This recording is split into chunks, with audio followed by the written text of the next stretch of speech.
পুজোর পর সবাই স্কুলে আসলি, তাই সবার জন্য একটা করে লজেন্স এনেছি, আয় নিয়ে যা। ওয়াও, ম্যাম কি ভালো। অন্য ম্যামেরা তো আমাদের কোনোদিনও কিছু খাওয়ায়নি।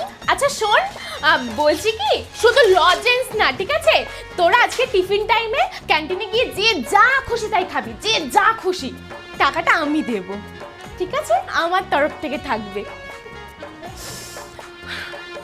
সবাই বই বন্ধ কর, আমি পড়া ধরবো। ম্যাম, আপনাকে আজকে খুব সুন্দর লাগছে। তোরা কি যে বলিস না, আর কি বলবো। আমাকে জানিস তো সবাই এই একই কথা বলে যে তুমি এত সুন্দর কিভাবে। আমি কি করে বলবো বল, কিন্তু আমি জানিস তো কোনো রকম কোনো মেকআপও করি না, আর নিজের যত্নও নিই না, তাও আমাকে এত সুন্দর লাগে। আচ্ছা, রাজা কুমিরের পিঠে চড়ে বনে যাচ্ছে, এখান থেকে রিডিং পড়। ম্যাম, আপনি এত সুন্দর রিডিং কি করে পড়েন বলুন তো।